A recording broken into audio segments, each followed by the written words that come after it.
ഈ തെരഞ്ഞെടുപ്പ് കാലഘട്ടത്തിൽ എൻ്റെ നാട്ടിൽ തന്നെ കണ്ട റിയൽ കേരള സ്റ്റോറി ഉണ്ട്. അത് നിങ്ങളെ കൂടി കാണിക്കണമെന്ന് വിചാരിക്കുകയാണ്. നല്ല കൗതുകമുള്ളൊരു സ്റ്റോറിയാണ്. അത് രാഷ്ട്രീയം മാറ്റി വെച്ചിട്ട് നമുക്ക് പറയാം. അതായത് ഞാൻ അണ്ടൂർക്കോണം പഞ്ചായത്തിലെ തെക്കേവിള വാർഡിലെ വോട്ടറാണ്. ആ വാർഡിലെ ഒരു സ്റ്റോറിയെക്കുറിച്ച് അറിയുകയാണ്. അതായത് 2015 തദ്ദേശ തെരഞ്ഞെടുപ്പ് കാലഘട്ടത്തിൽ ഇതേ വാർഡിൽ മത്സരിച്ച SV ശ്യാം എന്ന വ്യക്തിയാണ് ഇപ്പോഴും ഇടതുപക്ഷത്തിന് വേണ്ടി ജനവിധി നേടുന്നത്. അതുമായി ബന്ധപ്പെട്ടൊരു സ്റ്റോറി അറിഞ്ഞപ്പോഴാണ്, അത് കുറച്ച് ദിവസങ്ങൾക്ക് മുന്നേ ഷൂട്ട് ചെയ്തു, പക്ഷേ നിങ്ങൾക്കത് കാട്ടിത്തരാനായിട്ട് കുറച്ച് സാങ്കേതിക പ്രശ്നം കൊണ്ട് കഴിഞ്ഞില്ല. അപ്പോൾ ആ വാർത്ത നിങ്ങൾ കാണേണ്ടതുണ്ട്. കാര്യം ഇന്നത്തെ കാലഘട്ടത്തിൽ ജാതി മത ചിന്തകൾ കൊണ്ട് മനുഷ്യരെ വിഭജിക്കാൻ ശ്രമിക്കുന്ന കാലഘട്ടത്തിൽ അങ്ങനെ അല്ലാത്ത മനുഷ്യരും നമ്മുടെ നാട്ടിൽ പൊതുപ്രവർത്തന രംഗത്തുണ്ടെന്ന് ബോധ്യപ്പെടുത്തുന്ന ഒരു സംഭവമാണ്.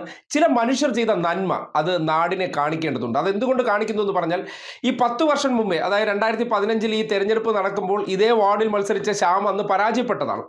പരാജയപ്പെട്ടതിന് ശേഷവും അന്ന് ഈ പ്രചരണ സമയത്ത് താൻ കണ്ടൊരു കാഴ്ച, ദുരിതപൂർണമായ ഒരു മനുഷ്യന്റെ ജീവിതം.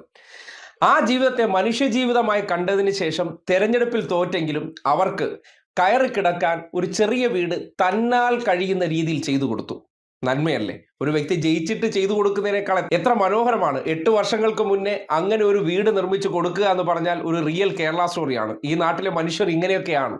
ഇവിടെ രാഷ്ട്രീയത്തിനപ്പുറവും എത്രമാത്രം ജാതി മത ചിന്തകൾക്കപ്പുറമുള്ള മനുഷ്യരുണ്ട്, ഒത്തൊരുമയുണ്ട് എന്നതിൻ്റെ തെളിവ് കൂടിയാണ് ആ സ്റ്റോറി. ഞാൻ അവിടെ പോയി അത് ചിത്രീകരിച്ചത് നിങ്ങളൊന്ന് കാണണം. ഇതൊരു ഇൻട്രോ തന്നത് കേരളം ഇതാണ് സാർ എന്ന് ലോകത്തിൻ്റെ മുന്നിൽ നമ്മൾ ഉറക്കെ പറയേണ്ട ചില സന്ദർഭമുണ്ട്. അതിന് കൃത്യം ഉതകുന്നതാണ് ഈ ദൃശ്യവും ഈ വാർത്തയും എന്ന് പറയുകയാണ്. തെരഞ്ഞെടുപ്പ് കാലം കൗതുക രാഷ്ട്രീയത്തിൻ്റെ കാലം കൂടിയാണ്.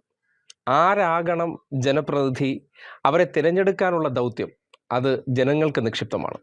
അതിൽ സ്ഥാനാർത്ഥികൾ ആ സ്ഥാനത്തേക്ക് കടന്നു വരാൻ ഉതകുന്നവരാണോ അല്ലെങ്കിൽ ശരിയായ ചോയ്സ് ആണോ എന്നുള്ളത് അവരെ കൂടി അനലൈസ് ചെയ്യേണ്ടതുണ്ട്. അങ്ങനെയാണ് എൻ്റെ കൂടി വാർഡായിട്ടുള്ള ഈ അണ്ടൂർക്കോണം പഞ്ചായത്തിലെ തെക്കേവിള വാർഡിലെ SV ശ്യാം എന്ന സ്ഥാനാർത്ഥിയുടെ ഒരു നന്മ നിറഞ്ഞ പ്രവർത്തനത്തെക്കുറിച്ച് അറിഞ്ഞു. അത് നാട്ടുകാർ അറിയണമെന്ന് തോന്നി. കാര്യം തെരഞ്ഞെടുപ്പ് കാലഘട്ടത്തിൽ ഒരു സ്ഥാനാർത്ഥിയായി വിജയിച്ച് ഒരു ജനപ്രതിനിധിയായിരിക്കുന്ന സമയത്ത് ചെയ്യുന്ന പ്രവർത്തനങ്ങൾക്കപ്പുറം നേരത്തെ ഈ വാർഡിൽ മത്സരിച്ചിരുന്ന വ്യക്തി, അദ്ദേഹം അന്ന് തെരഞ്ഞെടുപ്പ് കാലഘട്ടത്തിൽ കൊടുത്തിരുന്ന ചില ഓഫറുകൾ അല്ലെങ്കിൽ അവർക്ക് കൊടുത്തിരുന്ന ഉറപ്പുകൾ നടപ്പാക്കി കൊടുത്തു എന്ന് പറയുന്നതാണ് ഒരു സ്ഥാനാർത്ഥി. ജയിച്ചിട്ട് ചെയ്യുന്നതിനേക്കാൾ കൂടുതൽ മേന്മ എന്ന് പറയുന്നത് എന്താണ്? അത് വാക്ക് കൊടുത്തതിന് ശേഷവും ദുരിതാവസ്ഥകൾ തിരിച്ചറിഞ്ഞിട്ട് അതിൽ പരിഹാരമുണ്ടാക്കി കൊടുക്കുന്നുണ്ടെങ്കിൽ ആ വ്യക്തിയുടെ ഉള്ളിൽ ഒരു നന്മയുണ്ട്.